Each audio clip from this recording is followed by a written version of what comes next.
संत रामपाल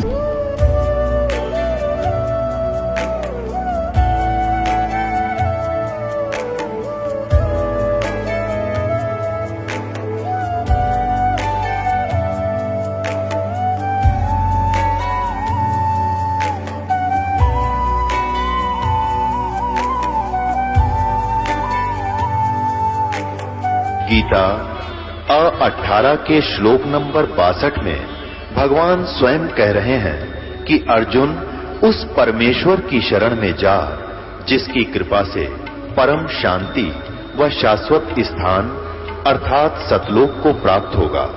वो परमेश्वर कौन है, कहां है, कैसा है, जानने के लिए कृपया अवश्य सुनिए जगत गुरु तत्वदर्शी संत रामपाल जी महाराज के अमृत वचन। नमस्कार दर्शकों, यह कहानी। नमस्कार सर। नमस्कार सर। सर क्या नाम है आपका? मेरा नाम दिनेश दास है सर। दिनेश जी आप कहाँ से हैं? सर मैं गांव जटपुरा है, तहसील मेरठ, जिला मेरठ, उत्तर प्रदेश से हूं सर। सर संत रामपाल जी महाराज से नाम दीक्षा आपने कब ली? सर मैंने संत रामपाल जी महाराज से नाम दीक्षा 21 मई 2014 को ली सर। सर क्या काम करते हैं आप? सर मैं पेशे से डॉक्टर हूं आयुर्वेद में सर। सर संत रामपाल जी महाराज से नाम दीक्षा लेने से पहले क्या आप कोई भक्ति साधनाएं भी करते थे? जी सर, मैं बचपन से भक्ति साधना करता था और घर में ही अपना अलग से मंदिर बना के मेरे जो इष्ट थे वो मैं देवी की आराधना पूजा करता था। काफ़ी लंबे समय तक पूजा करता रहा। कक्षा 6 में पढ़ता था तो मैं खुद ही हवन भी कर लेता था अपने आप ही। 10th में मुरादनगर पढ़ता था मैं, श्री हंस इंटर कॉलेज में। वहाँ पर हमारे फूफा जी जो निरंकारी मिशन के जो प्रमुख थे मुरादनगर मंडल के, उन्हें नाम देने का भी अधिकार था। उन्होंने मुझे नाम दिया निरंकारी मिशन में जी।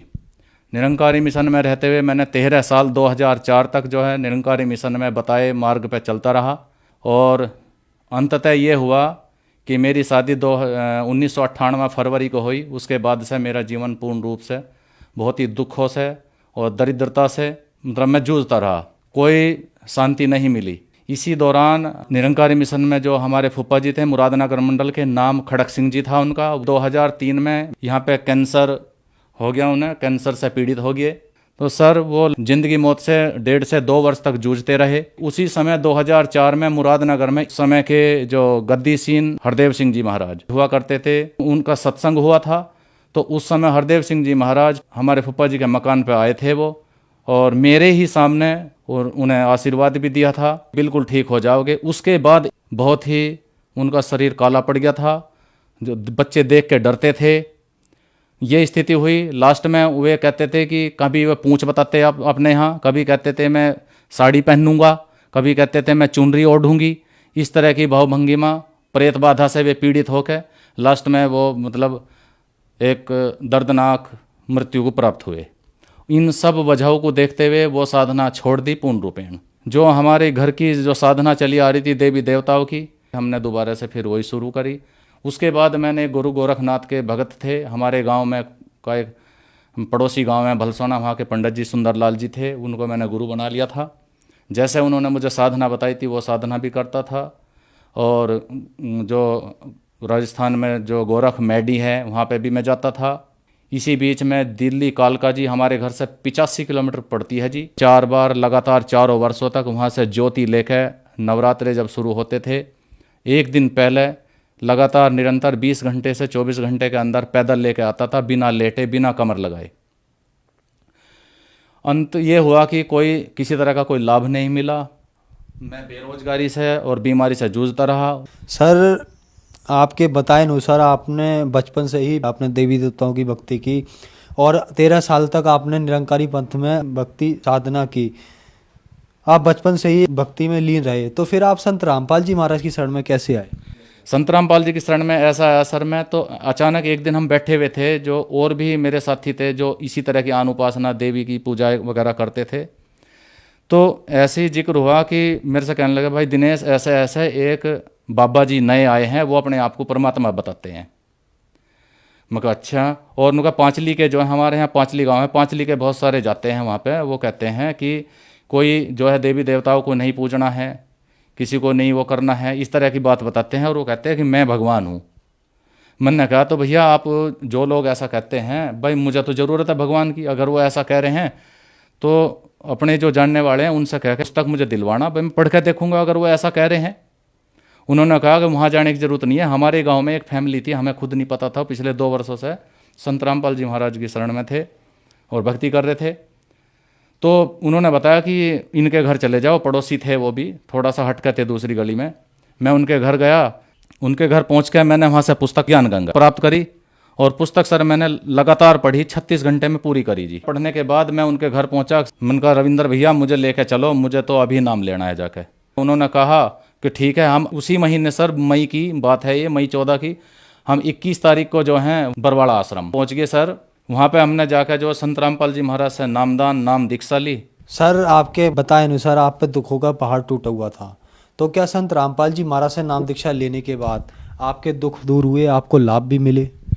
सर जब मैं आश्रम में गया और मैंने संत रामपाल जी महाराज से नाम दीक्षा लेने के बाद जैसे ही लाइन में लगा, आशीर्वाद की लाइन में, वहाँ लाइन लगती थी, तो मुझे जैसे ही मेरे सर पे सतगुरुदेव ने हाथ रखा, मेरे शरीर में जितनी भी पीड़ा थी, जितने भी दर्द थे, जितनी भी वीकनेस थी, उसी समय 100% ख़त्म हो गई। और मैं उसी समय से 3-3, 4-4 टाइम भरपेट भोजन करने लगा। और आज तक सर मुझे 5वीं 6ठी साल लग गई है, आज तक मुझे कोई दर्द या किसी तरह की कोई भी पीड़ा शरीर में नहीं है। जो कि मुझे परमानेंटली नज़ले की शिकायत रहती थी, जुकाम की, आज तक वो भी नहीं है। सर मेरे पैरों से चला नहीं जाता था, मेरे पैरों की नसों में ब्लॉकेज आ गए थे, बुखार की वजह से क्लॉट्स बन गए थे ब्लड के सर। तो सप्लाई में दिक्कत थी, मुझे दिक्कत होती थी, मेरे पैर भी सूखते जा रहे थे सर। आज मैं वही हूँ, आपके सामने खड़ा हूँ, किसी तरह की कोई दिक्कत नहीं है। संत रामपाल जी महाराज की कृपा से ये सब हुआ है। इसी बीच सर मैं जैसे जाता रहा, अगले महीने जब मैं गया, मैंने जो है सतगुरुदेव से प्रार्थना करी, आशीर्वाद दे रहे थे मालिक उस समय। मैंने कहा कि गुरुजी मैं 200-300 रुपये मांग के लाता हूँ और इस समय मेरी आर्थिक स्थिति बहुत ख़राब है, तो कि गुरुजी थोड़ी दया करो। उस समय मुझे आशीर्वाद दिया जी। आज चाहे कोई कुछ भी कहे, उस समय मुझे आशीर्वाद दिया कि बेटा परेशान मत हो, आप भक्ति करो, काम और पैसा आपके पास चल के आएगा। काम और पैसा मेरे पास आज तक भी चल के ही आता है, खुद में कभी नहीं जाता किसी के पास। मेरे बच्चे को खांसी बनी, खांसी से अस्थमा में चला गया। मैंने खुद भी ट्रीटमेंट करते करते फिर दूसरे डॉक्टरों से, एलोपैथ में भी, होम्योपैथ में भी, कुछ भी आराम नहीं मिला। 3 महीने तक बहुत ज़्यादा दिक्कत हुई। हम पूरी रात, मैं और मेरी वाइफ, हम दोनों जागते थे। बच्चा इतना परेशान होता था, परंतु कोई आराम नहीं मिल रहा था। एक दिन फिर उस बच्चे ने खुद ही ये कहा कि पापा ऐसा तो मैं ठीक नहीं होने का अब। मैं कहा और कैसे ठीक होगा भाई बेटे? तो उसने कहा कि पापा मुझे जैसा तुमने नाम लिखा है, तुम ठीक हो, मुझे भी नाम दिलवा दो, मैं तभी ठीक होऊंगा। मैंने कहा ठीक है, तो सुबह चलते हैं। भगत जी हम दोनों जागे हुए थे उस समय। उस बच्चे को दिक्कत हो रही थी, उसकी खांसी इतनी ज़बरदस्त होती थी कि वो देखा नहीं जाता था। हर 10 मिनट में, 5 मिनट में उसको गर्म पानी डालते थे चम्मच से मुँह में, थोड़ा आराम मिलता था। कभी अदरक का जूस डाल रहे हैं, कभी कुछ इस तरीके से। तो सर जैसे ही 3 बजे हम क्या देखते हैं, उसके शरीर में से एक बहुत बड़ी विशालकाय शरीर निकलता है, काले कपड़ों में था जी वो निकल के हमारी तरफ को देखता हुआ और घर से बाहर निकल गया, ये कहते हुए कि जाओ छोड़ रहा हूँ, तुम संत रामपाल जी महाराज की शरण में जा रहे हो, नहीं तो इसको छोड़ता नहीं। ये कह कर वो चला गया सर। सुबह मैंने उस बच्चे को नाम दिलवाया, आज वो बच्चा बिल्कुल ठीक है, कोई दिक्कत नहीं है। संत रामपाल जी महाराज की कृपा से ये सब जो है हमारे जीवन में सर, आज हम हर तरीके से सुखी हैं, आर्थिक रूप से भी, मानसिक रूप से भी और सामाजिक रूप से भी। और जो सबसे बड़ा सुख हमें ये मिला कि परमात्मा मिल गई। सर आप एक एजुकेटेड पर्सन हैं और कुछ लोगों का मानना है कि संत रामपाल जी महाराज से उनके शिष्य एक अंधश्रद्धा के तहत जुड़ते हैं, आपका क्या मानना है? नहीं सर, ऐसा नहीं है। जो लोग ये कहते हैं कि संत रामपाल जी महाराज के शिष्य हैं वो अंधश्रद्धा के तहत जुड़ते हैं, ऐसा नहीं है। क्योंकि संत रामपाल जी महाराज जी ने जो साहित्य लिखा है, बहुत सारी पुस्तकें हैं। गीता तेरा ज्ञान अमृत है, जीने की राह है, ज्ञान गंगा है, अंधश्रद्धा भक्ति खतराए जान है, बहुत सारी पुस्तकें लिखी हैं। और उन पुस्तकों में भी संत रामपाल जी महाराज के अपने विचार नहीं है। वो खुद बार बार बता रहे हैं कि चारों वेदों से, गीता जी से, पुराणों से, कुरान शरीफ से, बाइबल से, गुरु ग्रंथ साहिब से उठा कर वाणियाँ लिखी है और बताया है कि देखिए सच क्या है, परमात्मा कौन है, हम जो साधनाएं करते हैं उस साधनाओं से हमें क्या हानियाँ होती हैं। संत रामपाल जी महाराज ने ये सारी चीज़ें ओपन कर दी हैं। सब साहित्य उनका जो है उसमें सारी चीज़ें दर्शाई गई हैं। हमें कैसे साधना करनी चाहिए, किसकी साधना करनी चाहिए, वेद किसकी गवाही दे रहे हैं, परमात्मा कौन है, ये सारा जिक्र किया गया है। अगर पढ़ा लिखा समाज है तो उनकी लिखी रचित पुस्तकों को पढ़ें, उसके बाद निर्णय लें। सर, संत रामपाल जी महाराज से नाम दीक्षा कैसे ले सकते हैं? अब टीवी चैनल्स पे, बहुत सारे चैनल्स पे संत रामपाल जी महाराज का सत्संग चलता है। उसमें नीचे की और एक पट्टी चलती है, उसमें आश्रम के कुछ नंबर्स दिए होते हैं। आप उन नंबरों पर संपर्क करके आप वहाँ से अपने ज़िले के अनुसार, संत रामपाल जी महाराज ने हर ज़िले में जो है नामदान सेंटर खोले हुए हैं, वहाँ पे जाकर आप संत रामपाल जी महाराज से नाम दीक्षा ले सकते हैं। सर, जो श्रद्धालु आज आपको देख रहे हैं और वो भी किसी ना किसी तरीके से बीमारी से, नशे से परेशानियां ग्रस्त हैं, उनके लिए आप क्या कहना चाहेंगे?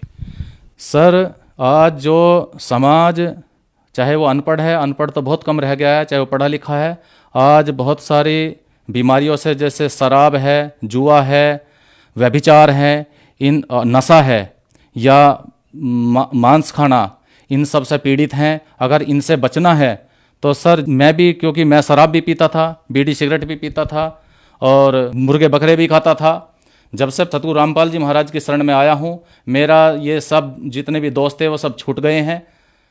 और मैं तो सर्व समाज से यही प्रार्थना करता हूँ कि आप भी जल्दी से जल्दी संत रामपाल जी महाराज की शरण ग्रहण करो और सभी इन दुर्व्यसनों से और नशों से छुटकारा पाओ और सुखमय जीवन जिए। धन्यवाद सर। Thank you sir. दर्शकों, अभी आपने सुने संत रामपाल जी महाराज से दीक्षा प्राप्त करके सुखी हुए भक्त के अनुभव। अब देखिए जगत गुरु तत्वदर्शी संत रामपाल जी महाराज के मंगल प्रवचन। परमात्मा कबीर परमेश्वर जी हमें याद दिलाया करते थे उस समय कि तुम जो साधनाएं करते हो ये शास्त्र विरुद्ध है। ब्रह्मा, श्री विष्णु, श्री शिव जी ये नाशवान है, इनकी जन्म और मृत्यु होती है, ये अविनाशी नहीं है। इस बात से पहले तो हमारे जो श्रोता थे वो दुख मान्या करते, वो फिर जाकर कहते अपने गुरुओं को कि कबीर ऐसे बोलता है, वो कहता है ब्रह्मा विष्णु महेश नाशवान है, इनकी जन्म मृत्यु होती है, इनके माता पिता हैं। तो वो नकली गुरु कहा करते थे कि कबीर अशिक्षित है, ये झूठा है, ये क्या समझे हमारे पुराणों को, पवित्र पुराणों को। पवित्र पुराणों में, सदग्रंथों में लिखा है, जो हम बताते हैं वो सत्य है, कबीर झूठ बोलता है। पुण्यात्माओं, उस समय ये बात स्वीकार हो जाना सहज थी कि कबीर परमात्मा संस्कृत भाषा नहीं जानते, अक्षर ज्ञान नहीं था। लेकिन आज हम ये नहीं कह सकते कि उनको संस्कृत भाषा नहीं आती थी। वो तो सब भाषाओं के जानकार हैं, परम विद्वान हैं। वो चींटी और हाथी की भाषा भी समझते हैं, वो सब पक्षी और पशुओं की भी भाषा जानते हैं, पृथ्वी के सभी प्राणियों की भाषा समझते हैं। लेकिन हम परमात्मा को नहीं समझ सके, यह बात न्यों बिगड़गी। अब आपको दिखाते हैं परमेश्वर कबीर जी ने जो सृष्टि रचना सुनाई थी। धर्मदास ये जग बोराना, कोई न जाने पद निर्वाणा। यही कारण मैं कथा पसारा, इन सब से कहिए वो राम नियारा। यही ज्ञान जग जीव सुनावो, सब जीवों का भरम नसावो। अब मैं तुमसे कहूँ चिताई, त्रिदेवन की उत्पत्ति भाई। तुम्हारे तीनों देवताओं की, रजगुण ब्रह्मा, सतगुण विष्णु, तमगुण शिव जी का कैसे जन्म हुआ ये बताता हूँ। ज्ञानी सुने सो हृदय लगाई, मूर्ख सुने तो गम ना पाई। माँ अष्टंगी पिता निरंजन, ये जम दारुण वंशन अंजन। पहले कीन निरंजन राई, पीछे से माया उपजाई। माया रूप देख अति शोभा, देव निरंजन तन मन लोभा। निरंजन की ने भोग विलासा, माया को रही तब आशा। तीन पुत्र अष्टंगी जाए, ब्रह्मा विष्णु शिव नाम धराए। तीनों गुण का ये विस्तारा, धर्मदास मैं कहूं पुकारा। तीन देव विस्तार चलावे, इनमें यो जग धोखा खावे।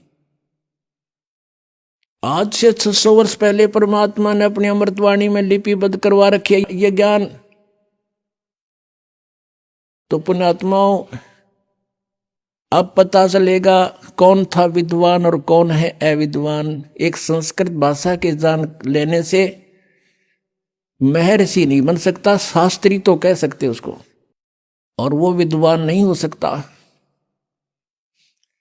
अब आपको पहले तो ये दिखाते हैं कि कबीर परमेश्वर जी ने 600 वर्ष पहले ये शब्द, ये वाणी, अमृतवाणी, तत्व ज्ञान बोला था, जो आज हमारे सदग्रंथ सेकंड कर रहे हैं।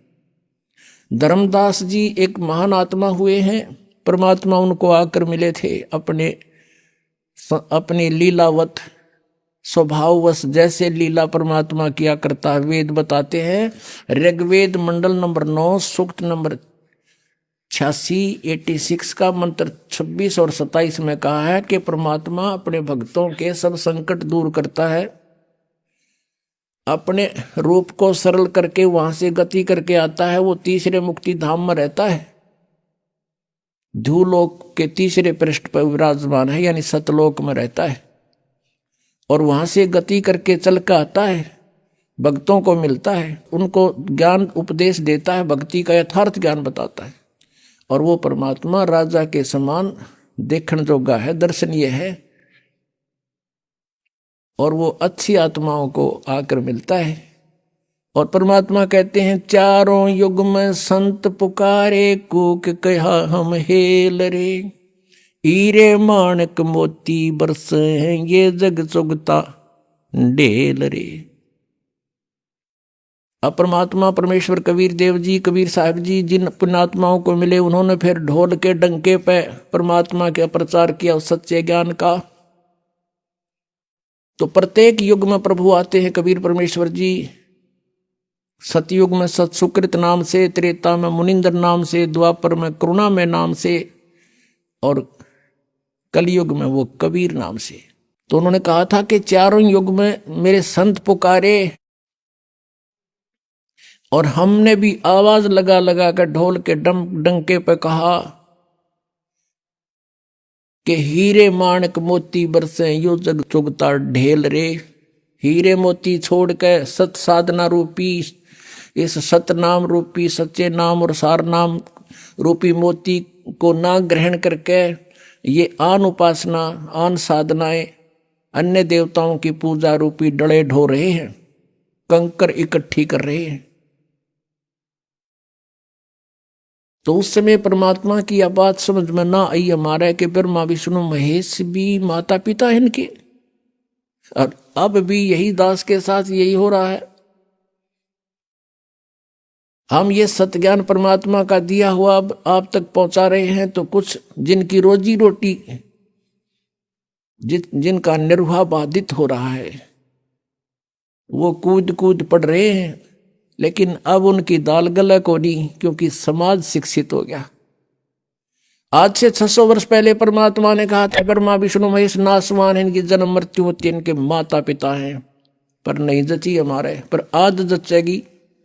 अब दिखाते हैं आपको। पुण्यात्माओं, परमात्मा को पहचानना हमने, और जिस समय हमारे दृढ़ विश्वास हो जाएगा कबीर इज गॉड, फिर नथिंग एल्स, फिर कुछ भी ना बच्चे शेष, फिर तो उसके उनके द्वारा बताएगी साधना, फिर ये विश्वास हो कि यही मंत्र है मोक्ष मार्ग, यही है, दूसरा है नहीं, फिर बातें खत्म होगी। अब ये 36, ये पता नहीं 360 गुरु, 360 मंत्र बना रखे इन्होंने। ये मनमाना आचरण है जो सदग्रंथों में प्रमाण नहीं है। तो सबसे पहले हमने इस अंधकार को हटाना है, अज्ञान को हटाना है, नाश करना अज्ञान का, इस तत्व ज्ञान की रोशनी में आपको लाना है। अब देखिएगा, 600 वर्ष पहले परमात्मा ने अपनी सच्चिदानंद घन ब्रह्म की वाणी में, कबीर वाणी में, कबीर सागर में जो आदरणीय धर्मदास साहिब जी ने लिपिबद्ध किया है, उसमें ज्यों का त्यों लिखा है, पढ़िए स्वयं। ये देखिएगा, कबीर सागर संपूर्ण 11 भाग खेमराज श्री कृष्ण दास बम्बई से प्रकाशित है। ये पुराना प्रकाशन है, बहुत पुराना। यहां देखिएगा, कबीर सागर ज्ञान सागर प्रथम खंड, कबीर पंथी भारत पथिक स्वामी युगलानंद बिहारी द्वारा परिष्कृत, मुद्रक एवं प्रकाशक है खेमराज श्री कृष्णदास, अध्यक्ष श्री वेंकटेश्वर प्रेस, खेमराज श्री कृष्णदास स्मारक मुंबई। अब हम आपको ले चलते हैं इसके बोध सागर ज्ञान बोध में। ये ज्ञान बोध और ये बोध सागर पृष्ठ नंबर 21 पर आपको पढ़ाएंगे। धर्मदास ये जग बोराना, कोई न जाने पद निर्वाणा, यही कारण मैं कथा पसारा, जग से कहिए वो राम नियारा। ये राम है, नाम इन्होंने गलत मिसप्रिंट कर दिया है कबीर पंथियों ने। यही ज्ञान जग जीव सुनावो, सब जीवों का भरम नसावो, अब मैं तुमसे कहूं चिताई, तेरे देवन की उत्पत्ति भाई। कुछ संक्षेप कहूं गहराई, सब संशय तुमरे मिट जाई, भरम गए जग वेद पुराना, आदि राम का भेद न जान्या। ये राम है, नोट नाम। राम राम सब जगत बखाने, आदि राम कोई बिरला जाने। ये नाम इन्होंने लिखा है, गलत लिख दिया, मिसप्रिंट बाद में इन्होंने संशोधन करा अपनी जान में, लेकिन अकल तो इनमें थी नहीं। अब सचमुच यहाँ चल रहा है कि राम राम सब जगत बखाने, आदि राम माने सनातन परमात्मा, सबसे पहला प्रथम पुरातन भगवान, कोई बिरला जाने। ज्ञानी सुने सो हृदय लगाई, मूर्ख सुने तो गम ना पाई, माँ अष्टंगी पिता निरंजन, ये जम दारुण वंशन अंजन। अब इनकी माता अष्टंगी दुर्गा है, पिता ये ज्योत निरंजन काल है। पहले कीन निरंजन राई, पीछे से माया उपजाई, माया रूप देख अति शोभा, देव निरंजन तन मन लोभा। काम देव धर्मराय सताए, देवी को तुरंत दर खाए। ये धर्मराय यहाँ इस काल को कहा है। पेट से देवी करी पुकारी, हे साहब मोहे करो उभारी, टेर सुनी सतगुरता आए, अष्टंगी को बंद छुड़वाए। यहाँ टेर सुनी तहाँ हम आए, ये परमात्मा अपनी तरफ से करिए, इन्होंने गलत लिख दिया। धर्मराय यानी काल ने, निरंजन ने हिकमत की ना, नख रेखा से भग कर लेना। धर्मराय करे भोग विलासा, माया को रही तब आशा। 3 पुत्र अष्टंगी जाए, ब्रह्मा विष्णु शिव नाम धराए। 3 देव विस्तार चलावे, इनमें यो जग धोखा खावे। पुरुष गम को कैसे को पावे, काल निरंजन जग भरमावे। 3 लोक अपने सुत दीन्या, सुन निरंजन बासालीन्या। अलख निरंजन सुन ठिकाना, ब्रह्मा विष्णु शिव भेद न जाना। ब्रह्मा विष्णु महेश को नहीं मालूम आज तक हमारा पिता कौन है। 3 देव सो उसको ध्यावे, निरंजन का वे पार न पावे। अब ब्रह्म साधना ये भी कर रहे हैं, पर इनको नहीं मिले वो आज तक। अलख निरंजन बड़ा बटपारा, 3 लोक जीव कीन आहारा। ये ठग है बटपारा, 3 लोक के जीवों को खा रहा है। ब्रह्मा विष्णु शिव नहीं बचाए, सकल खाए पुन धूर उड़ाए। कहते ब्रह्मा विष्णु महेश को भी मारेगा, इनको भी खाएगा। तिनके सुत हैं तीनों देवा, अंधर जीव करते हैं सेवा। होय होय। कहते इस काल के ये 3 पुत्र हैं, ब्रह्मा विष्णु महेश, और ये अंधे ज्ञानहीन ज्ञान नेत्रहीन प्राणी कहते इनने की पूजा करते हैं। अकाल पुरुष काहू नहीं चीन्या, काल पाए सभी गए लीन्या। 3 देव और असुर अवतारा, ताको भजे सकल संसारा। गुण तीनों का ये विस्तारा, धर्मदास मैं कहूँ पुकारा। गुण तीनों की भक्ति में ये भूल पड़ो संसार, कहें कबीर निज नाम बिना कैसे उतरो पार। तीन देव की जो करते भक्ति, इनकी कदे ना होए मुक्ति। अब पुण्यात्मा कलेजा फट जा जब बुद्धिमान व्यक्ति हो। अरे 600 वर्ष पहले आकर के ये वाणी जिसना मन पढ़ कहा करते थे अशिक्षित और वेद शास्त्रों को नहीं जानता, और उन्होंने ये लिख रखा है कि ऐसा ऐसा था, और आज यही हमारे सदग्रंथों में लिखा हुआ मिल जावे तो पुण्यात्मा भगवान कौन है? कबीर इज गॉड, परमात्मा ही बता सकता है। जैसे गीता ज्ञान दाता ये ब्रह्म है, यही काल है, अपने पुत्र श्री कृष्ण में प्रवेश करके ये बोल रहा, ये ऐसी ही लीला करता है, ये सबके किसी के सामने नहीं आता। श्रीमद् भगवद गीता अध्याय नंबर 4 श्लोक नंबर 5 और 9 में ये स्वयं कहता है, अर्जुन तेरे और मेरे बहुत जन्म हो चुके हैं, तू नहीं जानता मैं जानता हूं, मेरे कर्म और जन्म अलौकिक है। इसके कर्म अलौकिक यूं हैं, यूं किसी में प्रवेश करके बोल पड़ता है। और गीता जी अध्याय नंबर 7 के श्लोक नंबर 24-25 में कहा है कि ये मूर्ख समुदाय सामने खड़े सैनिक मुझे ये कृष्ण मान रहे होंगे, आई एम नॉट कृष्ण। मुझ अव्यक्त को ये व्यक्ति आप न मननते, ये मुझे कृष्ण मान रहे होंगे जो मैं ये बोल रहा हूं। मैं कृष्ण नहीं हूं, मैं अपनी योग माया से छुपा रहता हूं, मैं कभी किसी के समक्ष प्रकट नहीं होता। ये मेरा अटल अनुतम घटिया नियम है, मैं कभी किसी के सामने नहीं आता, मैं छुपा रहता हूं, गुप्त रहता हूं। तो पुण्यात्माओं ये 10वें अध्याय के दूसरे श्लोक में गीता जी में कहता है कि मेरी उत्पत्ति को न देवता जानते न ये ऋषि जानते, क्योंकि इनका उत्पत्ति करता मैं हूं। अब पिताजी की उत्पत्ति को संतान नहीं जान सकती, दादाजी बता दे सारी डेट ऑफ बर्थ। तो हमारे दादाजी ने आके कबीर परमेश्वर ने इनकी डेट ऑफ बर्थ बता रखी है और इस ब्रह्म की उत्पत्ति बता रखी है। इनके बाप की भी उत्पत्ति बता रखी है, पिता की कैसे उत्पन्न हुआ था वो। तो कौन है वो भगवान जिसने सारी सृष्टि रची? कबीर इज गॉड, वो कबीर परमेश्वर है। अनंत कोट ब्रह्मांड का एक रति नहीं भारे, सतगुरु पुरुष कबीर हैं ये कुल के सिरजनहार। अनंत कोट ब्रह्मांड का एक रति नहीं भार। अब जैसे वैज्ञानिक ने वायुयान बना दिया और बना के घुमा दिया और बीच में बैठ गया, बताओ उस पर कैसे भार हुआ?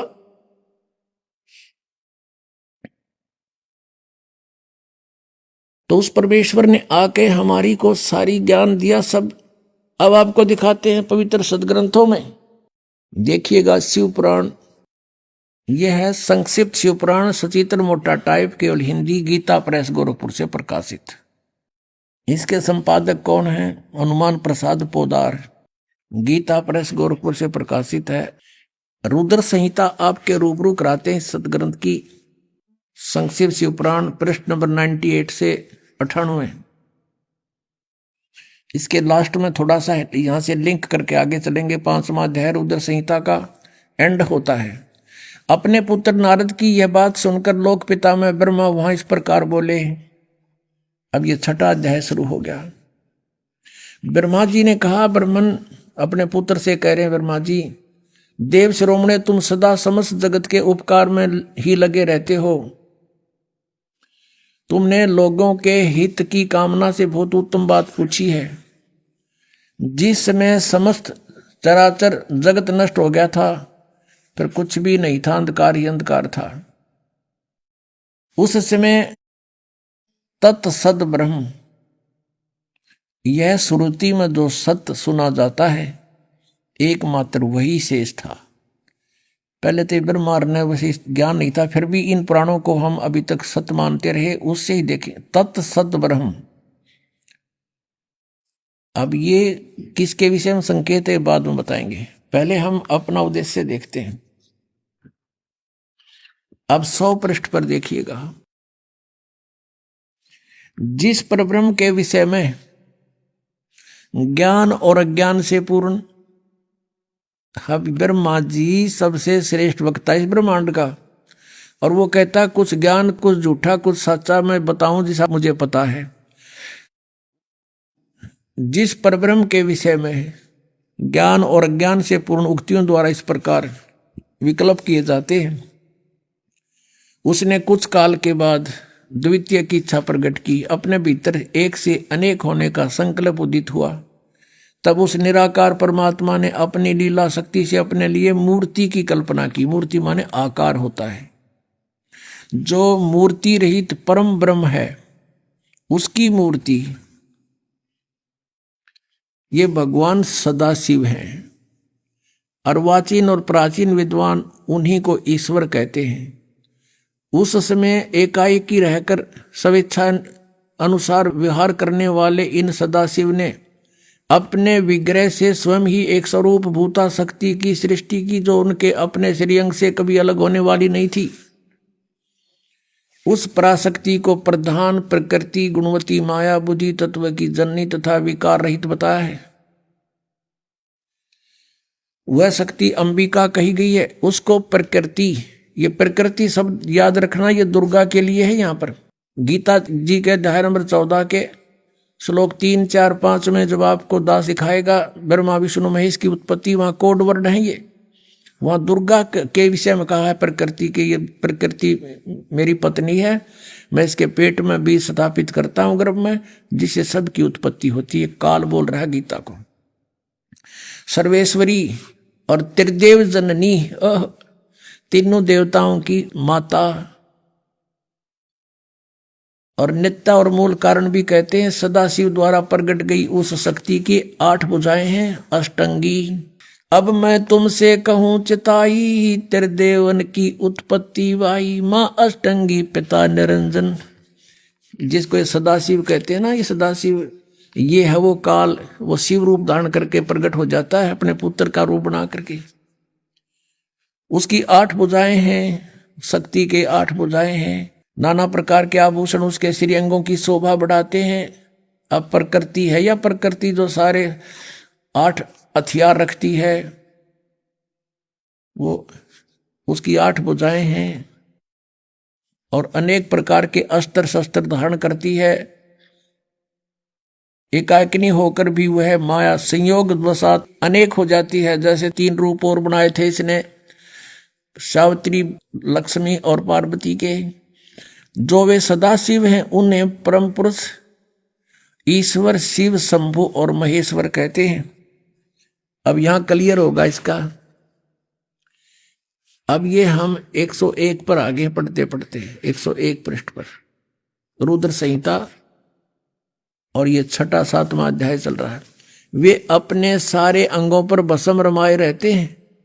उन काल रूपी ब्रह्म ने, हो गया क्लियर, वो काल रूपी ब्रह्म है, ब्रह्मा विष्णु महेश का जो पिता है, दुर्गा का पति है। काल रूपी ब्रह्म ने एक ही समय में शक्ति के साथ, नाथ नहीं है, शक्ति के साथ शिवलोक नामक क्षेत्र का निर्माण किया था।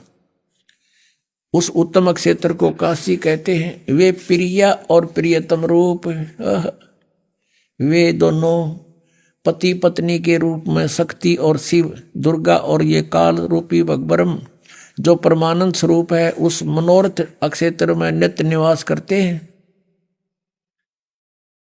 आगे देखो, देवर से एक समय उस आनंद वन में रमण करते हुए शिवा और शिव के, दुर्गा और काल के मन में यह इच्छा हुई कि किसी दूसरे पुरुष की भी सृष्टि करनी चाहिए, कोई संतान उत्पन्न करनी चाहिए, जिस पर यह सृष्टि संचालन का महान भार रखकर हम दोनों केवल काशी में रहकर स्वेच्छा अनुसार विचरें और निर्वाण धारण करें। ऐसा निश्चय करके शक्ति सहित सर्वव्यापी परमेश्वर शिव ने, काल रूपी ब्रह्म ने अपने वाम भाग के 10वें अंग पर अमृत मल दिया, यानी पति पत्नी व्यवहार किया। फिर तो वहां से एक पुरुष प्रकट हुआ, यानी पुत्र। यहां देखिएगा 102 पृष्ठ पे। अब हम यहां पढ़ेंगे, थोड़ा सा लेंगे। शिव ने कहा, उस उत्पन्न बालक से कहा, शिव ने कहा, वत्स बेटा, व्यापक होने के कारण तुम्हारा विष्णु नाम विख्यात हुआ। अब दुर्गा और काल से विष्णु का जन्म सिद्ध हुआ। अब देखिए ये 6वां अध्याय समाप्त हुआ। अब 7वें में आते हैं। ब्रह्मा जी कहते हैं देवर से, तत्पश्चात कल्याणकारी परमेश्वर सांब सदाशिव ने यानी उस काल ने दुर्गा से संयोग करके जैसे विष्णु उत्पन्न किया, पूर्ववत प्रयत्न करके मुझे अपने दाहिने अंग से उत्पन्न कर दिया। अब पुण्यात्माओं, अब कोई शंका रही आपके कि कौन है इनका दादा, कौन है इन सब की सृष्टि, सबकी उत्पत्ति का जानकार? और परमात्मा बिना सर्वज्ञ नहीं हो सकता, सबको जानने वाला केवल कबीर इज गॉड। अब यहां पर 2 तो कंसेप्ट क्लियर हो गए कि विष्णु और ब्रह्मा की उत्पत्ति होगी इस काल से और दुर्गा के संयोग से, ये इनके पुत्र। अब तीसरा रह गया शिव। अब यहां अनुवाद करता विचलित हो गया। मूल संस्कृत पाठ में सही लिखा है, अब इसने अनुवाद करता केवल हिंदी है इसमें, इसने यहां गड़बड़ी कर दी। सोचा कि शिव से शिव की उत्पत्ति लिखूंगा तो मैं पागल कहूंगा, इसने वो टाल मटोल कर दी। परमात्मा कहते हैं चोर चुरावे तुंबड़ी और गाड्डे पानी में, वो गाड्डे हुआ ऊपर आवे न सच्चाई छनी ना। एक चोर ने तुम्बा चुरा लिया, सूखा तुम्बा, ये मतीरा हुआ अगर जैसे पेट तुम्बा होता है, बहुत बड़ा एक फल होता है, वो सूख जाता है, उसके अंदर से बीज निकाल देते हैं तो वो सूख कर बिल्कुल एक गेंद जैसा हो जाता, अच्छी बड़ी गेंद जैसा। उसने चुरा कर उसने सोचा पानी में लुको दे, छुपा दे, वो गोता मारे और पानी में नीचे छोड़ का और ऊपर आ जाए उससे पहले। तो कहते हैं चोर चुरावे तुंबड़ी गाड्डे पानी में, वो गाड्डे वो ऊपर आवे न सच्चाई छानी ना। अब आपको दिखाते हैं ब्रह्मा विष्णु महेश से अन्य है जो इनका पिता है। अब देखिएगा वही रुद्र संहिता, ये वही शिवपुराण है, संक्षिप्त शिवपुराण 110 पृष्ठ पे रुद्र संहिता चल रहा है। अब यहां हम 9वें अध्याय में आगे लास्ट में, इस प्रकार ब्रह्मा विष्णु तथा रुद्र इन 3 देवताओं में गुण हैं, परंतु शिव गुणातीत माने गए हैं। रजगुण ब्रह्मा, सतगुण विष्णु, तमगुण शिव, ये भी सिद्ध हो गया इन तीनों में गुण है, परंतु वो शिव यानी सदाशिव, ये काल रूपी ब्रह्म, ये इन तीनों से अलग है। यहाँ पे रुद्र शब्द लिख के इन्हें फेर गड़बड़ी कर दी, इन्हें सोचेंगे रुद्र तो अलग है कोई, आगे इसका कंसेप्ट और क्लियर कर दिया। अब जैसा कि आपको रह रह कर दास ज्ञान कराता है, लेकिन आप विद्यार्थी हो, कई बार ऐसा होता है कि आप सत्संग अटेंड नहीं कर पाते, उस समय वो टॉपिक चल पड़ता है। कैसे भ्रमित हैं, कहते हैं 3 देव सो उसको ध्यावे, निरंजन का हुआ पार नहीं पावे। ऋषि मुनियों ने परमात्मा प्राप्ति के लिए वेदों को पढ़ा, ओम नाम को पूर्ण परमात्मा का मान लिया, ब्रह्म को सुप्रीम गॉड मान लिया, हठ योग किया, ओम नाम का जाप किया, लेकिन कुछ भी हासिल ना हुआ। तो जैसे क्या हुआ, समाधि लगाते थे, मेडिटेशन करते थे, समाधिस्थ हो जाते थे। तो ये काल कैसे छल करता है, किसी को ब्रह्मा के रूप में दर्शन दे देता है समाधि दशा में, तो वो कहता है Brahma is God, Brahma is God, Brahma ही परमात्मा है, तो छुपाए बैठे अपने आप को, मैंने समाधि में देख लिया ये तो भगवान है। अब इससे ब्रह्मा जी की प्रभुता होगी, ब्रह्मा जी के भी चौड़ी काख होगी कि मैं भगवान हूं। उधर से ये काल क्या करता, किसी दूसरे ऋषि को विष्णु जी के रूप में दे दिया दर्शन, अपने पुत्र विष्णु के रूप में। उसने सब जगह ढिंडोरा पीट दिया कि ये खुद मालिक है, ये पूर्ण परमात्मा है, हजारों अमर है, यही सर्व शक्तिमान है, यही 3 रूप बना लेता है, ये विष्णु इज गॉड। इस बात से विष्णु जी फूल गए, आई एम गॉड। किसी को अपने पुत्र शिव के रूप में दर्शन दे दिए तो उसने शिव जी को सर्वेश्वर बता दिया, महेश्वर मृत्युंजय कालज्ञ सर्वेश्वर बता दिया। इसी बात के भ्रम से एक बार ब्रह्मा ने कहा विष्णु जी को जाकर के, मैं तेरा बाप, तू खड़ा होकर मेरा सत्कार नहीं करता। विष्णु जी कहते मैं तेरा बाप, तो मेरी नाभि कमल से उत्पन्न हुआ है। ब्रह्मा कहता मैं सारी सृष्टि का रचने वाला हूं, तू मेरा पुत्र है। इस बात पर गुट बाज गया, दोनों का झगड़ा हो गया। तो जब काल ने ब्रह्म ने देखा कि ये तो लड़ मरेंगे, उन्होंने उसके बीच में एक पिलर खड़ा कर दिया, तेजों में स्तंभ। ये लड़ना छोड़ गए, उसके ऊपर नीचे ढूंढने लगे, खोज करने लगे इसका एंड कहाँ है। कहीं एंड ना मिला, ब्रह्मा ने झूठ बोल दी। वो तो एक लंबी कहानी हम बताते हैं। फिर क्या हुआ कि ये काल आ गया सदाशिव रूप में, अपने पुत्र के रूप में प्रकट हो गया, शिव के रूप में। और इन दोनों से कहा कि यू आर नॉट गॉड, तुम परमात्मा नहीं हो, तुम्हें भ्रम हो गया, तुम अपने आप को ईश समझते हो। इस तुम्हारी ये फड़क निकालने के लिए, भ्रम निवारण करने के लिए मैं आया हूं। इसके लिए आपको विद संस्कृत दिखानी पड़ेगी। या शिव पुराण देखिएगा, ये प्रथम भाग है शिव महापुराण, हिंदी टीका सहित। श्री शिव महापुराण विद्या अवरिधि पंडित ज्वाला प्रसाद जी मिसर कृत, हिंदी टीका सहित, खेमरा श्री कृष्णदास प्रकाशन बंबई। इतने से अब हम इसमें थोड़ा सा लिंक देखेंगे। एक बार ब्रह्मा और विष्णु का युद्ध हो गया। अब यहां इसके 11 पृष्ठ पे विद्वेश्वर संहिता, विद्वेश्वर संहिता भाग 1 अध्याय 6 में नंदीकेश्वर बोले, नंदीकेश्वर यानी शिव का वाहन बताता है। इस काल रहता है इन्हीं रूप में। हे योगेंद्र, आगे एक समय विष्णु भगवान शेष सैया पर अपने गरुड़ादि पार्षदों से संयुक्त लक्ष्मी सहित शयन करते थे, विश्राम कर रहे थे। उस समय ब्रह्म ज्ञानियों में श्रेष्ठ ब्रह्मा जी अपनी इच्छा से वहां आए और सब प्रकार सुंदर सेज पर शयन करते हुए कमल लोचन विष्णु जी से पूछने लगे, तुम कौन हो? मुझे देखकर अभिमानी पुरुष के समान शयन करते हो, सोए पड़े हो। हे वत्स, हे बेटा उठो, देखो मैं तुम्हारा स्वामी आया हूं। ब्रह्मा जी बोले, बेटा खड़ा हो, देख मैं तेरा स्वामी आया हूं। आए हुए गुरु को देखकर जो अभिमान करता है, उस द्रोही मूढ़ का, मूर्ख का प्रायश्चित होना उचित है। यह सुनकर विष्णु जी के अंतर में तो क्रोध हुआ। अभी आपने सुने संत रामपाल जी महाराज के मंगल प्रवचन।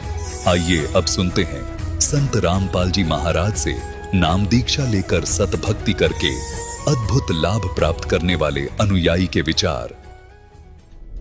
नमस्कार दर्शकों, ये सच्ची कहानी कमला जी की है, जो अलवर राजस्थान की रहने वाली हैं और स्वयं पेशे से शिक्षिका हैं। इन्होंने अपने जीवन का एक लंबा समय राधा स्वामी पंथ में बिताया, लेकिन इसके बावजूद उनके जीवन को भूत प्रेत जैसी गंभीर समस्याओं ने इस प्रकार घेर रखा था कि उनसे छुटकारा पाना असंभव सा लगता था। आइए आज कमला जी से जानते हैं कि भूत प्रेतों की परेशानी से घिरे उनके जीवन में खुशियों ने किस प्रकार दस्तक दी। सुनते हैं कमला जी की कहानी उन्हीं की जुबानी। नमस्कार जी। नमस्कार जी। क्या नाम है जी आपका? मेरा नाम भगतमती कमला है।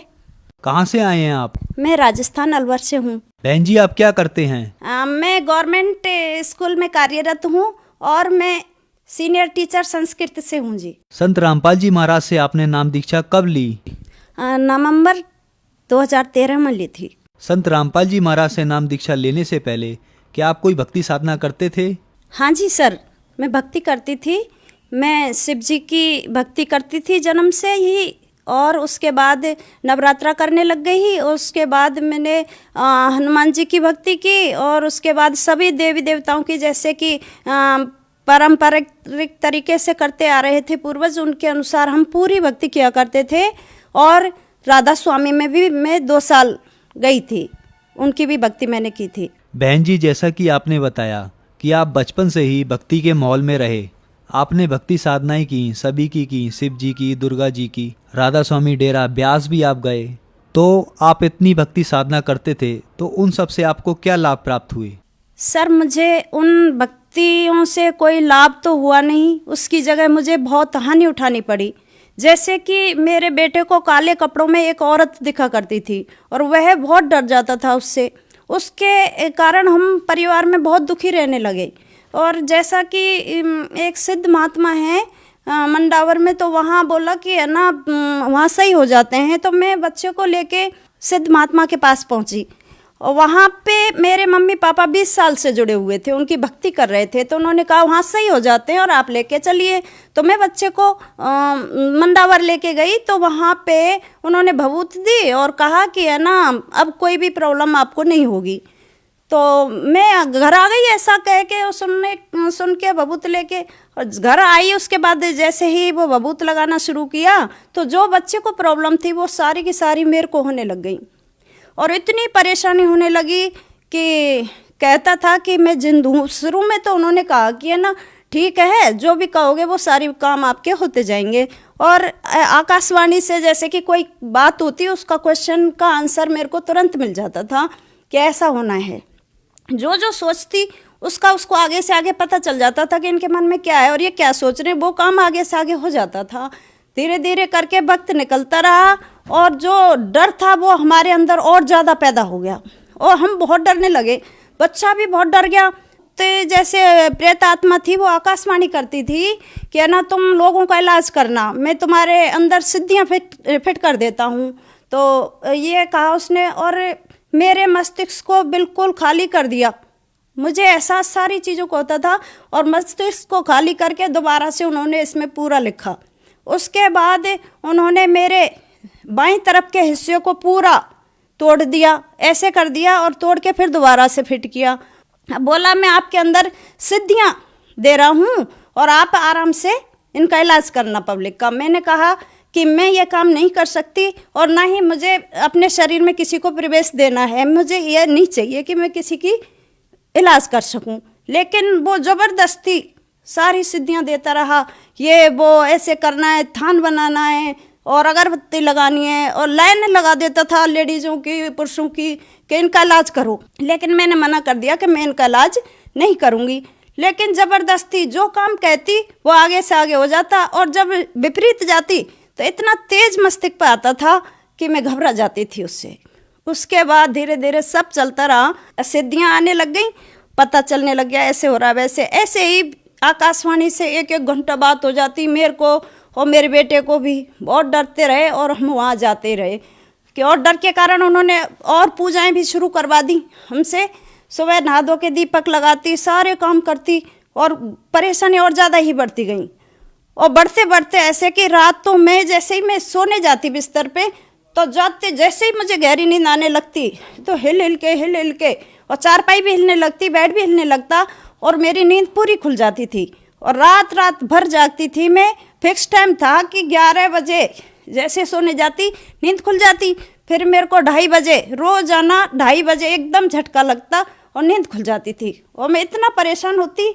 और लेकिन रात भर जागने के बावजूद भी मुझे यूँ नहीं लगता था कि मैं सोई नहीं हूँ। ये सब कुछ होते करते हुए चलता रहा। ऐसा लगता था कि मेरे साथ 2 शक्तियाँ हैं जो काम कर रही हैं। इससे मैं बेहद परेशान हो गई। उन्होंने मेरे सारे स्वाद खत्म कर दिए थे, जो ना तो कोई मीठा लगता था ना ही मुझे कोई कड़वे का। ऐसा है कि और फिर मेरे शरीर को ऐसे नाप तोल दिया था और ये बातें मैं किसी को कह भी नहीं पाती थी। अंदर ही अंदर कहने नहीं देता था मेरे मन को, जैसे उसने अपने बस में कर लिया हो। सब कुछ चलता रहा, होता रहा और ना मैं कहने की किसी से। बच्चा भी मेरे इतने डरने लग गए थे कि 2 बच्चे हैं कि नहीं मम्मी मैं बीच में सोऊंगा, नहीं मैं सोऊंगा। लेकिन हम रात भर परेशान जागते रहते, नहीं सो पाते थे। तो बहन जी, जैसा कि आपने बताया कि आप बहुत सारी परेशानियों से जूझ रहे थे, आप भक्ति भी कर रहे थे, लेकिन भूत प्रेत बाधाओं ने आपको बहुत परेशान किया हुआ था। तो फिर उसके बाद आपको संत रामपाल जी महाराज के बारे में जानकारी कहाँ से मिली? हाँ सर, मुझे संत रामपाल जी महाराज की भक्ति का ऐसे पता चला कि मेरे जो बड़े भाई हैं वो राधा स्वामी से जुड़े हुए थे। तो उनको मैं भी राधा स्वामी में जाती थी, तो राधा स्वामी का ज्ञान उनकी समझ में नहीं आ रहा था। तो समझ में ना आने के कारण उन्होंने कहा कि मुझे यहाँ पूर्ण संतुष्टि नहीं मिल पा रही है और मुझे तो पूर्ण संत की तलाश करूँगा मैं। तो ये सोच के वो एक दिन संत रामपाल जी महाराज का ज्ञान उन्होंने टीवी के माध्यम से सुना और टीवी पर सुनने के कारण वो आश्रम पहुँच गए कि देख के आते हैं, इनका तो जो ज्ञान है वो कुछ हटके लग रहा है। तो वहाँ पे गए और वो सुन के आए और कुछ किताबें भी अपने साथ में लाए। उन्होंने कहा कि यहाँ पे सच्चे सतगुरु संत रामपाल जी महाराज आए हुए, हमें उनसे नाम दीक्षा लेनी चाहिए। तो किताब पढ़ने को मेरे लिए भी दी, लेकिन मैंने हंस के कहा कि नहीं, मुझे गुरु नहीं बदलना, और जैसे भी हैं ऐसे थोड़ी ना गुरु जगह जगह बदलते हैं बनाते हैं, जो भी है ठीक है। तो मैंने ये कह के किताब, ठीक है बड़ा भाई होने के नाते मैंने ली ज़रूर थी, लेकिन उसको खोला भी नहीं, मैंने नहीं पढ़ा पूरा और रख दिया उसको। उसके बाद मुझे परेशानियां तो चली रही थी, तो स्कूल जाती थी तो एक सर हैं उनसे मैंने वो किताब ली, दोबारा से ज्ञान गंगा किताब थी एक सर के पास, वो लेके हम 2 मैडम हैं उन्होंने पढ़ के थोड़ा बहुत ही ज्ञान समझ में आया। लेकिन मुझे और भी भयंकर डरावने भूतों के ऐसे सपने आने लगे जिनसे मैं रात भर नहीं सो पाती थी। तो मैंने कहा रामपाल जी महाराज के शरण में ही चलेंगे। तो रामपाल जी महाराज की शरण में तो मेरे हस्बैंड भी तैयार हो गए कि ठीक है चलते हैं। और चलते वक्त जैसे पूर्णमासी को सत्संग होता था तो उनको निकलते ही कि हम घर से, उनको बहुत तेज़ फीवर हो गया और उस टाइम हमको काल ने रोक दिया, हम नहीं जा पाए। अगली पूर्णमासी को हम दोनों हम और दोनों बच्चों को लेके मैं गुरु जी के शरण में गई। तो उससे पहले रामपाल जी महाराज मेरे पिताजी के वेश में घर आए और उन्होंने कहा बेटा तेरे से अब भी नहीं चला जा रहा क्या, पक्की सड़क बना दी है चल। तो मेरे आगे आगे झाड़ू लगाते जा रहे थे गुरुजी और कह रहे थे कि चल अब भी नहीं चला जा रहा तेरे से, अब तो चल। तो ऐसे डांट के मैं दूसरे दिन ही रामपाल जी महाराज की शरण में पहुंच गई थी। बहन जी, आपने बताया कि आप बहुत परेशान थे, फिर आप संत रामपाल जी महाराज की शरण में आए, तो क्या संत रामपाल जी महाराज की शरण में आने के बाद आपकी वो परेशानियां दूर हुई? संत रामपाल जी महाराज की शरण में जाने के बाद मुझे बहुत लाभ हुए। जैसे ही मैंने भक्ति स्टार्ट की तो धीरे धीरे करके मुझे परेशानियां खत्म होती गईं। जैसे मैं असुर निकंदन किया करती थी, जब मुझे प्रथम नाम मंत्र मिला हुआ था, जैसे ही मैं बैठती तो मुझे जाने कितने ही सपने हकीकत के जैसे दिख जाते थे, कभी दूध उबल रहा है, कभी कुछ हो रहा है, तो मुझे वो असुर निकंदन भी इस तरह से नहीं करने देता था। फिर धीरे धीरे करके ये सारी समस्याएं दूर होती गईं और इसमें करीब मेरे को जब तक सतनाम नहीं मिल गया तब तक मेरी ये समस्याएं ख़त्म नहीं हुई। और संत रामपाल जी महाराज से सतनाम मिलने के बाद मेरी जो भूत प्रेत की समस्याएं थी और भी बाधाएं थी, बच्चे डरते थे, वो सारी की सारी समस्याएं समाप्त हो गईं। और जो मेरा बेटा है, बड़ा बेटा है, उसको परमात्मा तत्वदर्शी संत रामपाल जी गुरु महाराज सतलोक लेके गए और ब्रह्मा विष्णु महेश सबके लोक दिखाए। और तत्वदर्शी संत रामपाल जी गुरु महाराज की कृपा से उसने सतलोक देखा और सारे नज़ारे दिखाए और संत रामपाल जी महाराज कबीर परमेश्वर के शरीर में फूल पर एक हो गए वहाँ जाकर। बहन जी, आपने बताया कि आप संस्कृत के सीनियर टीचर हैं, तो आपने संत रामपाल जी महाराज का ज्ञान सुना होगा, पढ़ा होगा। तो मीडिया के तथा कुछ आर्य समाजी लोग ये कहते हैं कि संत रामपाल जी महाराज संस्कृत नहीं जानते। क्योंकि आप संस्कृत के सीनियर टीचर हैं, तो इसके बारे में आप क्या कहना चाहेंगे? मैं यही कहना चाहूँगी कि जो संत रामपाल जी महाराज ज्ञान देते हैं वो बिल्कुल सही और स्पष्ट भाषा में देते हैं, लेकिन इसको समझे या ना समझे उनकी समझ पर निर्भर करता है। एक एक शब्द का खोल कर वो अर्थ बताते हैं और उसमें बिल्कुल तनिक भी गलती नहीं है। उसमें सारे शब्दों का स्पष्ट शब्दार्थ 7 डिक्शनरियों से मिला कर भावार्थ किया है। कहते हैं दुनिया की संस्कृत नहीं जानती। संस्कृत के अच्छे विद्वान लोग आज तक उन गीता का, उनका श्लोकों का अर्थ स्पष्ट नहीं कर पाए। और महर्षि दयानंद जैसे उनके जो भी उन्होंने अनुवाद किया है उसको कोई भी समझ में स्पष्ट नहीं समझ पाया, जिसका कि संत रामपाल जी महाराज ने बिल्कुल स्पष्ट इस ज्ञान को खोलकर दुनिया के सामने रख दिया है, जो कि विद्वान भी वो काम नहीं कर पाए जो तत्वदर्शी संत रामपाल जी महाराज ने किया है। ये पूर्ण परमात्मा है, इनके अलावा इस संसार में कोई भी संत नहीं है। बहन जी, आपने बताया कि संत रामपाल जी महाराज की शरण में आने के बाद आपकी जो बहुत सारी परेशानियां थी वो सारी दूर हो गई। तो जो श्रद्धालु आज आपको देख रहे हैं उनको आप क्या संदेश देना चाहते हैं? मैं संदेश तो क्या विनती कर सकती हूँ कि ये पूर्ण परमात्मा कबीर साहिब के रूप में संत रामपाल जी महाराज आए हुए हैं और इनकी शरण ग्रहण करो और अपना कल्याण करवाओ। बहन जी, संत रामपाल जी महाराज की शरण कैसे ग्रहण कर सकते हैं? संत रामपाल जी महाराज के प्रवचन टीवी पर कई चैनलों के माध्यम से आते हैं और उसके नीचे एक पट्टी चलती है, उस पर मोबाइल नंबर आते हैं और मोबाइल नंबर पर संपर्क करके और नज़दीकी नामदान केंद्र से दीक्षा ग्रहण कर लें। धन्यवाद जी। सत साहिब।